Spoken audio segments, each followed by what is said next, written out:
देश विदेश की सच्ची खबर सच के साथ।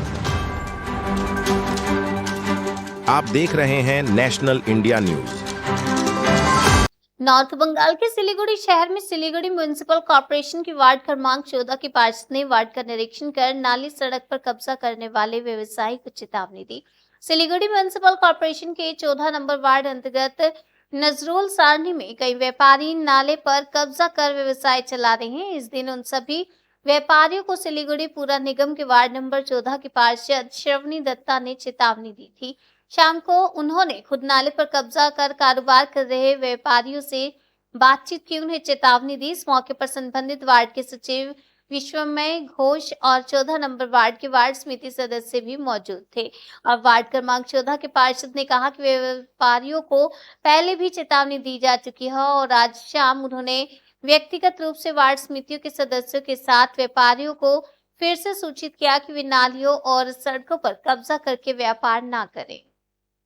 এবং রাস্তা দখল কর্পোরেশন এরিয়াতে সেগুলোর একটা অভিযান আমাদের চলেছিল জুলাই 2 এবং জুলাই 12-তে আমরা সব দোকানদারগুলোকে যারা ড্রেন দখল করে এবং রাস্তা দখল করে আছে তাদেরকে আমরা নোটিশ করেছিলাম এবং তারপরে তার 15 দিন পরে রিমাইন্ডার নোটিশও করা হয়েছে। কিছু দোকান উঠে গেছে এবং কিছু দোকান এখনও অবধি পুজো এবং কালী পুজোর আমাদের একটা বড় ফেস্টিভ্যাল ছিল যেইটার ইয়েতে আমরাও এই অভিযানে আর নামিনি। তো এখন সব পুজো শেষ, পুজোর আবহ সমাপ্ত হয়েছে। আমরা তার জন্য আজকে ওয়ার্ড কমিটি এবং আমাদের যে পার্টি কমিটি সকলে মিলে একটা অভিযানে বেরিয়েছি যে এদেরকে আরেকবার সুন্দর করে বুঝিয়ে বলা যে তারা যেন রাস্তা দখল এবং ট্রেন দখল না করে 14 নম্বর ওয়ার্ডে বসে রাখে।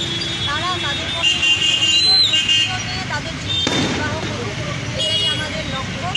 আমরা কারো ক্ষতি করার জন্য এই অভিযানটা চালাইনি। আমাদের কাছে গভর্নমেন্ট যে নিষেধাজ্ঞা ছিল আমরা তার ভিত্তিতেই জুলাই মাসে এই নোটিশটা করেছিলাম এবং তাদের জন্য যারা ড্রেন দখল এবং রাস্তা দখল করে মানে ব্যবসা করছিল তাদের জন্য গভর্নমেন্টও একটা নির্দেশ দিয়েছিল, টেন্ডার ফর্মও দেওয়া হয়েছিল এবং তাদেরকে ফিল আপ করানো হয়েছে। সেই প্রক্রিয়া এখন সেই প্রসিডিওর এখন গভর্নমেন্ট চালাচ্ছে।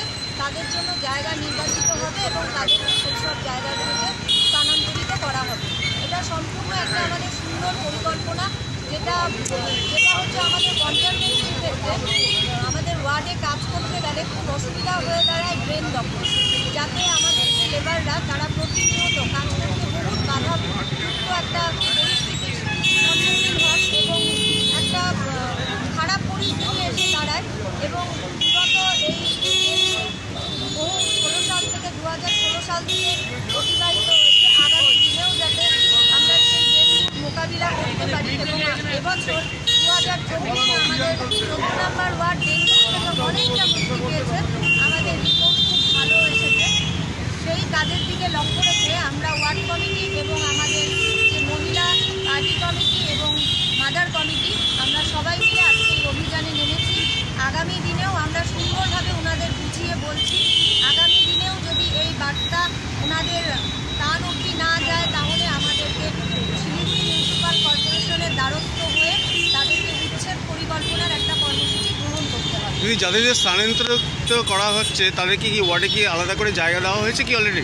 না, তারা তো কিছু মানুষ চলে গেছে তাদের মতো অন্য জায়গায় তাদের ব্যবসার সেটা খুঁজে নিয়েছে এবং কিছু লোক আছে যারা এখনও দখল করে বসে আছে।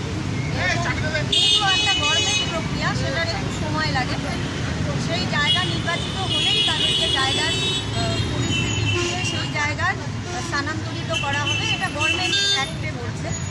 আমরা সেভাবেই ফর্মগুলো ফিল আপ করিয়েছি তাদেরকে যে তারা যেন কোনোভাবে আর্থিক দিক থেকে খুব বাজে জায়গায় না গিয়ে দাঁড়ায় এবং তারাও যেন সুন্দরভাবে ব্যবসা করে তাদের পরিবার পরিজন নিয়ে চলতে পারে।